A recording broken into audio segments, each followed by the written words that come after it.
What happens when certainty begins to crack? Not with a revolution, not with a shout, but with something quieter, a footprint in old ash, a body beneath Arctic ice, a machine lifted from the sea. History rarely changes all at once. More often, it shifts by degrees, as if the earth itself were clearing its throat. A fragment appears, an object survives, and suddenly what we called settled knowledge feels less like stone and more like frost on glass. For generations, we have built our understanding of the world through stories that sounded complete. We mapped the rise of civilization in straight lines. We arranged invention into neat sequences. We told ourselves that the past moved in orderly steps from simple to complex, from darkness to light, from ignorance toward understanding. It was a comforting design, clean, teachable, easy to print in textbooks and pass from one mind to another. But the world is rarely that tidy.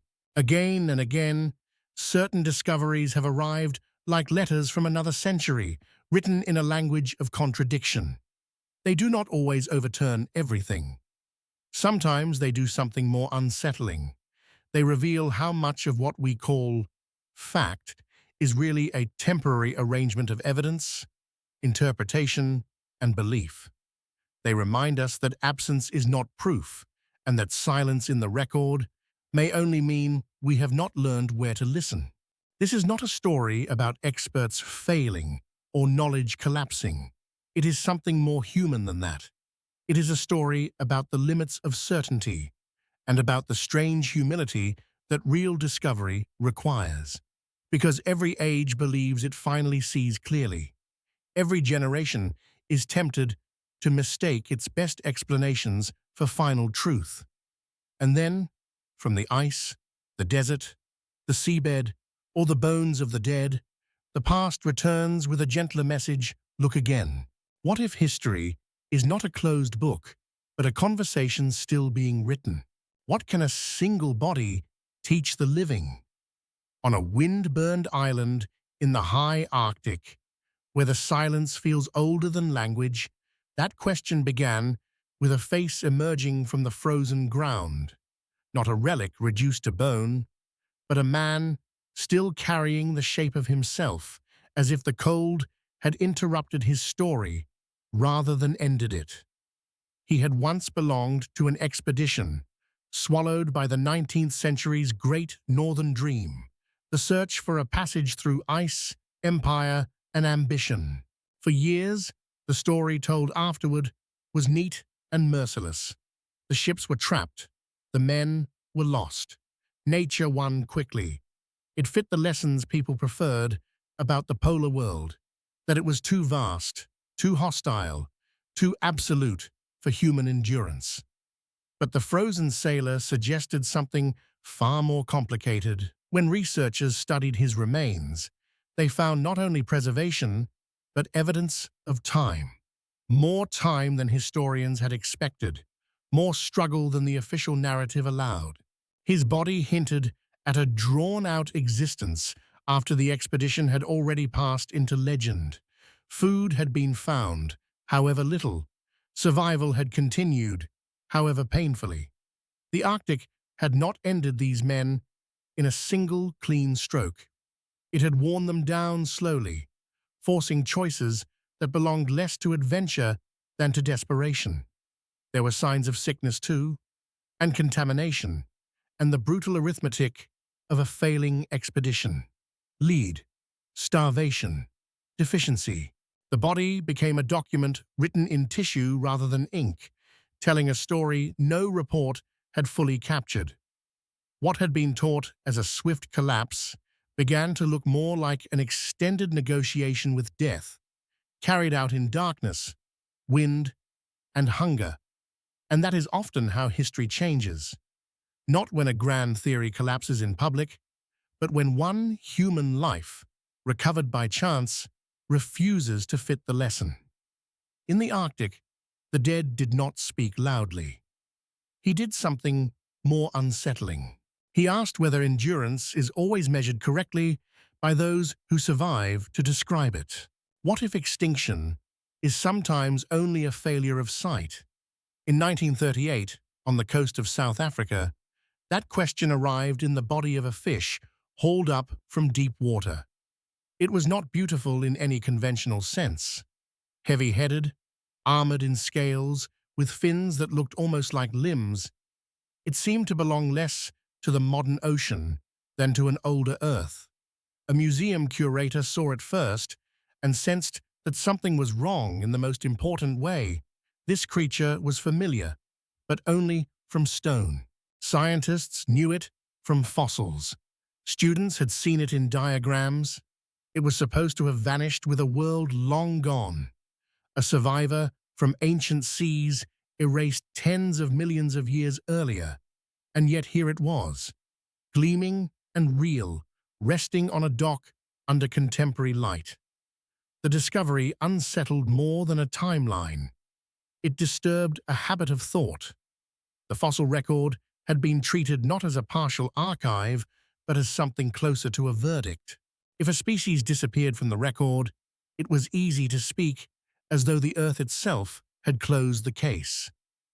But this fish, hidden in deep marine shadows, revealed how much of nature continues beyond the reach of our categories. It had not returned from extinction. It had simply continued without us. Even more quietly astonishing was what its body revealed. It had changed very little across immense spans of time. While continents shifted, climates swung, and entire branches of life rose and fell, this animal endured with a design already suited to its world. Evolution, the fish seemed to suggest, is not always a rush toward novelty. Sometimes survival belongs to what is already enough. That is why the moment still lingers, not because science failed, but because certainty was asked to become more modest. The deep ocean kept a secret for millions of years, and when it finally let go, it left us with a gentler truth. Absence in the record is not always absence in life. Sometimes the world is not empty where we have stopped looking. What if the story of becoming human was not a slow, awkward shuffle, but a stride that arrived much earlier than anyone expected? In Tanzania, across a stretch of ancient volcanic ash turned briefly soft by rain, a set of footprints waited in silence for millions of years. They were not dramatic to look at from a distance, just impressions, a sequence of steps, and yet they carried the force of a sentence written before language. When scientists studied the tracks, the surprise was not simply their age, it was their familiarity. Heel first, weight rolling through the arch, toes pressing off with quiet efficiency. The walkers moved with a gait that looked startlingly modern, the kind of movement we recognize without thinking every time someone crosses a sidewalk or disappears down a beach. These were not the clumsy traces of creatures halfway between worlds. They suggested balance, confidence, and anatomical design already deeply at home on the ground. That mattered because for a long time, the standard account of early human ancestors had emphasized transition in a narrow, almost theatrical way. The past was often described as a ladder. First the tree, then the hesitant descent, then the fully upright figure much later. But the footprints disrupted that sequence. They implied that one of the most defining elements of our humanity, walking efficiently on 2 feet, may have emerged earlier and more fully than the neat diagrams had allowed. There was resistance, of course.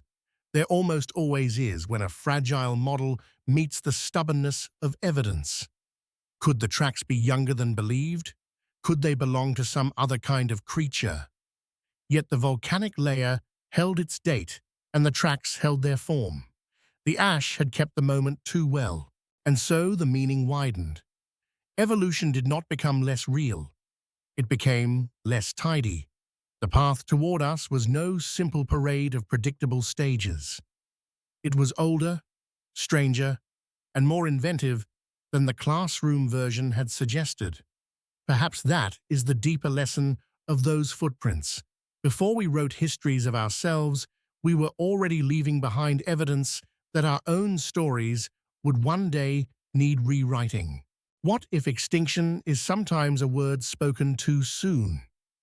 In a sandstone canyon in Australia, where mist hangs between cliffs and sunlight reaches the ground in narrow, patient beams, a small grove of trees stood in secrecy. They had been alive through storms, droughts, and ages of human absence. According to science, as it was taught, they should not have been there at all. The trees belonged to a lineage known from fossils, a species believed to have vanished roughly 2 million years ago. In textbooks, they lived only in diagrams and museum drawers, one more example of nature's long history of disappearance. Students learned their fate as settled knowledge. The world had changed, the climate had shifted, and these trees, it was said, had gone with it. But hidden in that canyon, life had kept another record. When botanists examined the newly found trees, the first instinct was caution. Perhaps they were cousins, a modern offshoot resembling an ancient ancestor. That would have been easier to fit into the accepted story. Yet deeper study pointed somewhere more startling. These were not merely relatives of the fossil tree. They were, in essence, the same living form, enduring quietly beyond the edge of expectation. The discovery changed something subtle but profound. It reminded us that extinction is not always a final fact. Sometimes it is an expression of the limits of our search. The absence of evidence can feel persuasive, especially when repeated across decades of scholarship. But nature is not required to reveal herself on schedule. She can survive in hidden pockets, in difficult terrain, in places overlooked because no one imagined there was anything left to find. There is something moving in that image, a species carrying on in silence while generations declared its story finished. It asks us to reconsider how often certainty is simply confidence shaped by incomplete maps. The trees did not return from the dead. They had been here the whole time, waiting in shade and stone. And perhaps that is the deeper lesson. How many endings are not endings at all, but only pauses in our ability to see? What if the shoreline remembers a chapter we never learned to read? Off the western coast of India, beneath water that now moves with the ordinary rhythm of tides and fishing boats, divers and sonar surveys revealed shapes that did not seem to belong to geology alone. Lines appeared where nature rarely draws them.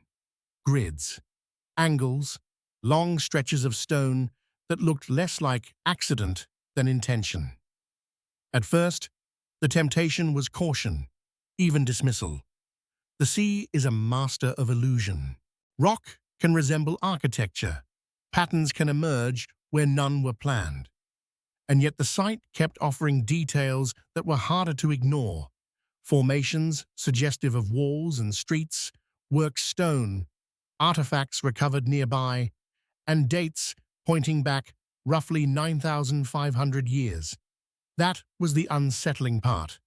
Not merely that something might have been built there, but when.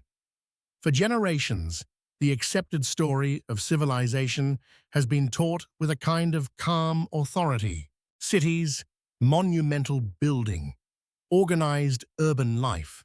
These belonged to a later age, emerging around the familiar cradles of Mesopotamia and Egypt. Before that, we were told, human communities were smaller, more mobile, less architecturally ambitious. The timeline was orderly. It had edges. This submerged site blurred them. If the remains were truly part of a human settlement, then the implications reached far beyond one patch of seafloor. It would suggest that organized life along ancient coastlines may have existed thousands of years earlier than the standard narrative allows, during a world still reshaped by the end of the last ice age. As glaciers melted and seas rose, entire landscapes would have disappeared. Not metaphorically, literally. Villages, ceremonial spaces, perhaps even cities, drawn under the water and removed from memory. That possibility changes the emotional tone of history. It means the earliest human story may not be missing because nothing happened, but because some of it now lies offshore, beyond the places archaeology first learned to dig. The sea did not simply erase, it archived. And so the question lingers beneath the waves: how much of our beginning still rests underwater, not disproving what we know, but quietly asking whether the first chapters of civilization were written closer to the coast than we ever imagined? What if the ancient world understood the sky with a precision we no longer expect from it? That question took shape in the fragments of a corroded device recovered from a shipwreck near the Greek island of Antikythera. At first glance, it did not look like a revelation. It looked like debris, bronze, eaten by the sea, broken and fused into lumps that seemed more likely to be scrap than genius. But inside those fragments were gears. Not simple wheels, not decorative fittings, but an intricate mechanical arrangement whose purpose began to emerge only slowly. This was not just an artifact from the ancient Mediterranean. It was a machine built to model celestial cycles, to track astronomical patterns, perhaps even to predict eclipses. In other words, it represented a level of technical imagination that had no comfortable place in the common story people told about antiquity. The ancient world, we assumed, had philosophy, architecture, and mathematics, but machinery of this conceptual sophistication, that seemed to belong to a much later age. The device forced a reconsideration of what technological history really looks like. Progress had often been taught as a straight ascent: crude beginnings, then improvement, then the eventual arrival of precision instruments. Yet this mechanism suggested a more uneven path. Knowledge can appear, flourish, and vanish. Capabilities do not always accumulate neatly. Sometimes entire traditions are lost, not because they were impossible, but because the fragile chains that preserved them were broken by war, neglect, economics, or time. There is something deeply human in that pattern. We like to imagine that once a culture learns how to do something extraordinary, the achievement becomes permanent. But history is less merciful than that. A machine can sink. A library can burn. An insight can become rumor, then myth, then silence. What survives may be only enough to hint at how much has gone missing. And perhaps that is why the Antikythera mechanism still feels so haunting. It is not merely evidence of ancient brilliance. It is evidence that brilliance is not always inherited intact. Sometimes the past is not simpler than we are. Sometimes it is wiser in ways we are only just beginning to recognize. What if one small set of bones could unsettle the entire map of human identity? In a cave on an Indonesian island, among layers of stone and time, archaeologists uncovered the remains of a creature that seemed to belong to two worlds at once. The skeleton was unmistakably human in some ways, yet astonishingly small. The body stood barely over 3 feet tall. The brain was tiny. The proportions felt almost impossible, as though evolution had written a sentence no one had expected to read. At first, the discovery seemed easier to explain away than to accept. Perhaps these were modern humans affected by illness or developmental disorder. That interpretation protected the familiar narrative. By the time our species had spread across the world, the old story said the truly different human forms were gone. We had become the last version standing. Diversity had narrowed. The age of parallel kinds of humans had ended, but the evidence resisted that comfort. The bones appeared too distinctive, too coherent, too persistent in their pattern to be dismissed as an isolated pathology. Here was a population, not a single tragic anomaly. A small-bodied human relative had survived on this island far later than many scholars thought possible.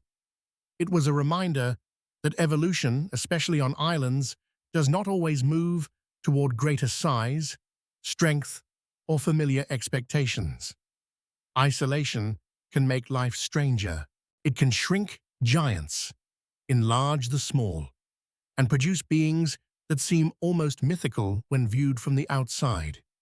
More unsettling still was what this meant for the broader human story. Our lineage was not a simple procession leading neatly to us. It was crowded, branching, experimental.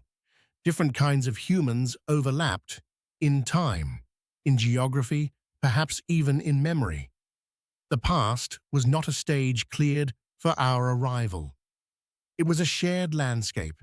That realization carries an emotional weight beyond anatomy. It asks us to loosen our grip on the idea that humanity has always looked like a single, obvious category. Perhaps being human was once more varied, more local, more surprising than we can easily imagine. And if that is true, then the question left behind in that cave is not only who they were, but how much of ourselves we have forgotten in the act of becoming singular. What if a city could be old enough to challenge the beginning of civilization itself?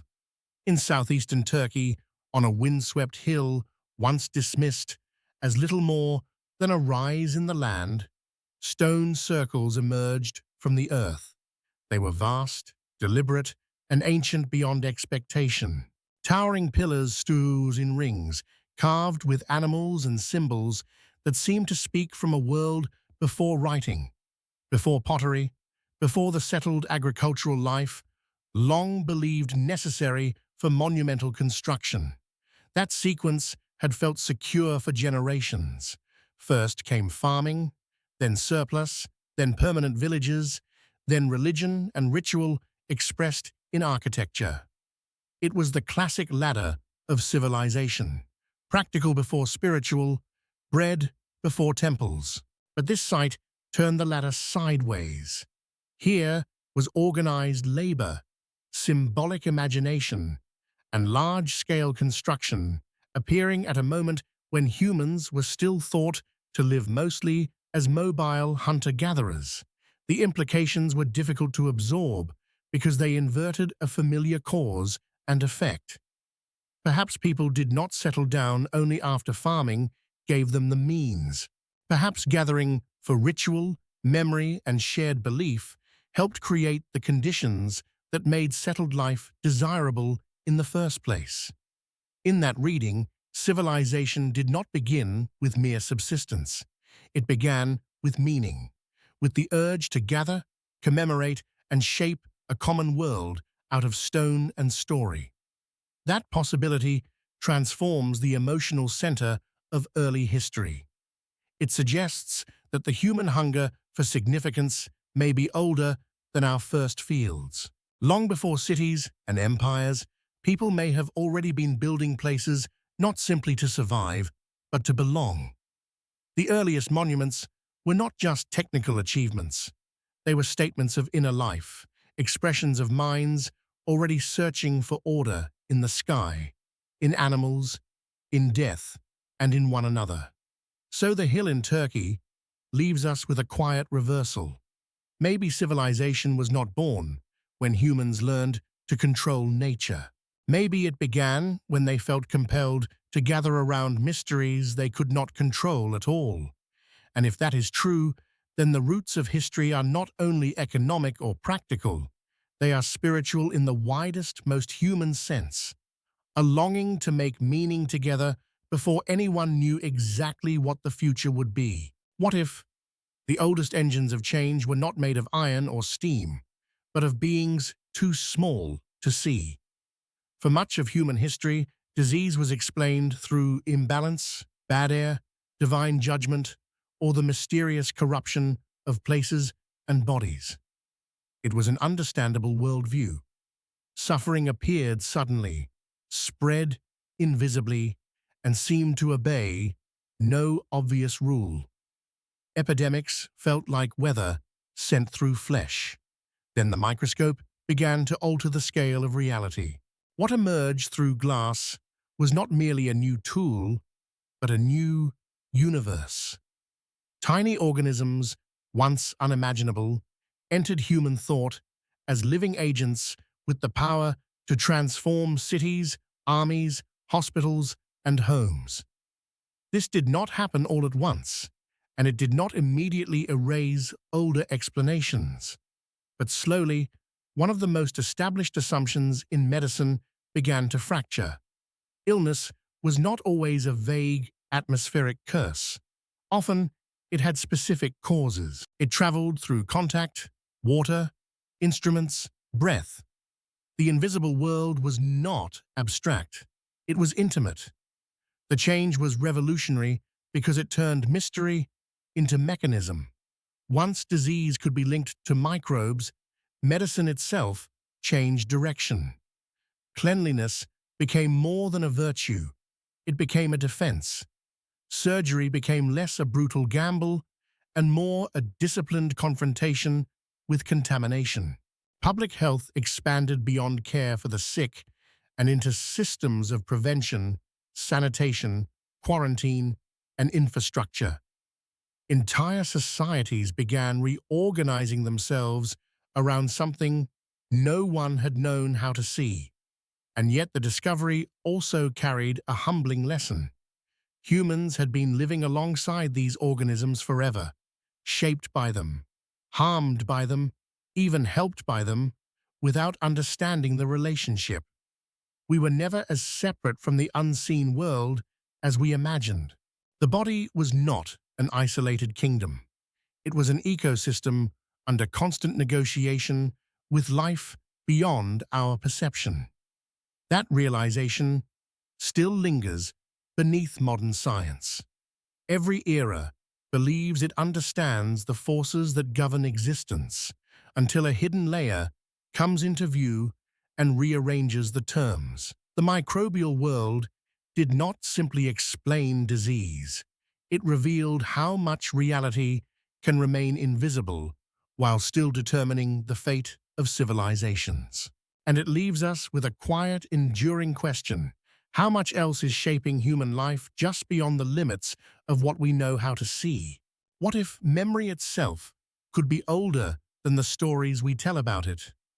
In the dry caves of the Judean desert, among jars, linen, and fragments of a vanished world, ancient scrolls were found hidden from empire, weather, and forgetting.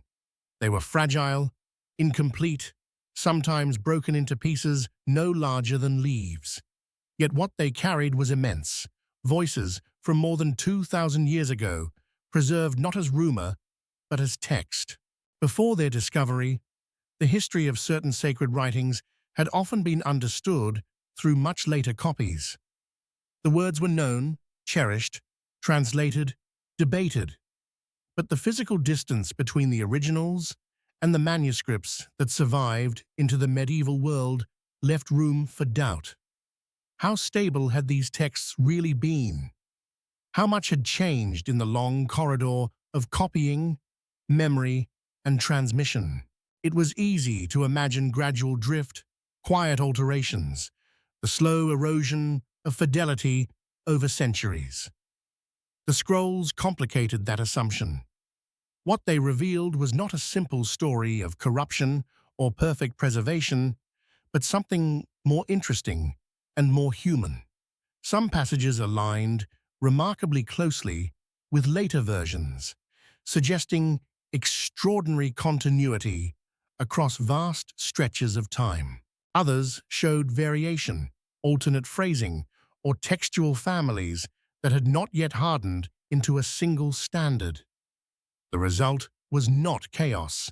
It was a living record of tradition in motion. Careful, reverent, but not frozen. That mattered far beyond theology. It changed how scholars understood the making of cultural memory itself. Texts once treated as singular and fixed could now be seen as part of a historical process shaped by communities, rituals, choices, and circumstance. Preservation was real. So was development. The past had not reached us untouched, but neither had it dissolved into invention. There is something deeply moving in that balance. We often long for certainty in ancient words, as if truth must arrive sealed and unchanged. But the scrolls offered a more grounded vision. Human beings remember through effort. They protect meaning through repetition, adaptation, and care. What survives across centuries is rarely static. It is loved into endurance. And so those desert fragments leave behind a larger reflection. Perhaps the most enduring truths are not the ones that remain perfectly still, but the ones a civilization returns to, generation after generation, refusing to let them disappear into silence. What if the map of human ancestry is less a tree than a river delta, splitting and joining in ways too intricate for the eye to follow? For much of modern science, the story of our origins was told as a clean replacement. One human type would give way to another. A newer form would emerge, spread, and eventually stand alone. It was tidy, linear, comforting in the way simple diagrams often are. Then ancient DNA began to speak. From bones long buried in caves and cold ground, researchers recovered genetic traces from populations once treated as separate chapters of a closed past. The expectation had been distance. Perhaps these ancient humans were cousins, nearby in shape but not in legacy, figures whose stories ended without entering ours. Instead, the evidence suggested contact far more intimate than theory had allowed. Interbreeding had occurred. The boundary between them and us was real but permeable. The human story had not unfolded through isolation alone. It had also unfolded through encounter. That revelation altered more than a technical debate. It reshaped the emotional architecture of human history. We were not a species that rose in splendid separation, replacing every relative with clean finality. We were part of a crowded world. We met others who were human in ways both familiar and strange. We lived near them, learned landscapes already known to them, and, in some cases, carried pieces of them forward in our own bodies. It is difficult to overstate how deeply this challenges older instincts. We like origin stories that point to purity, to clear beginnings, to a singular line leading to the present. But biology is rarely so obedient. Life mingles, histories overlap. Identity, even at the deepest level, is often composite. The genome became a kind of archive, and in that archive, the past did not appear as a procession of strangers. It appeared as inheritance. There is something profoundly human in that discovery. The farther back we look, the less absolute our categories become. Perhaps that is why ancient DNA feels so moving. It does not reduce us to chemistry. It widens our sense of belonging. It reminds us that what we call humanity was never built from one isolated thread, but from many woven together so long ago that only now are we beginning to see the pattern. What if the greatest contradiction is not that the world once defied our theories, but that it keeps doing so? By the time we reach the final discoveries in this journey, a pattern begins to emerge that is larger than any one fossil, manuscript, machine, or hidden city. Each case seems, on the surface, to belong to its own domain: biology, archaeology, medicine, history, memory. Yet beneath them all runs the same quiet correction. Human knowledge is strongest not when it declares itself finished, but when it remains capable of surprise. This is the deeper meaning of those discoveries that seem to contradict everything people were taught. They did not destroy knowledge. They refined it. They exposed how often certainty depends on what is available to be seen, preserved, measured, or recovered. A species is called extinct until it appears alive in a hidden valley. A technology is believed impossible for its age until gears emerge from a shipwreck. A timeline hardens into doctrine until footprints, ruins, bones, or genes return from silence and ask for revision. There is something almost ethical in that process. To study the past honestly is to accept incompleteness as part of the discipline. It is to understand that evidence comes unevenly and that absence can mislead as easily as presence can illuminate. We inherit models because they help us think, but those same models can become a kind of blindness when we begin defending them more fiercely than the truth itself. Discovery, at its best, is not triumph over ignorance. It is a willingness to be corrected without resentment. And maybe that is why these stories matter beyond scholarship. They mirror something in ordinary life. Memory changes with new understanding. Families reinterpret old events. Societies revisit inherited myths. On every scale, wisdom requires the ability to look again. So before this story closes, one final question remains suspended in the air. If so much of what once felt settled was only provisional, then what, in our own time, are we mistaking for certainty? What future discovery is already out there, buried, submerged, preserved in ice, or written in code, waiting not to humiliate us, but to make us humbler, and therefore wiser? So where does all of this leave us?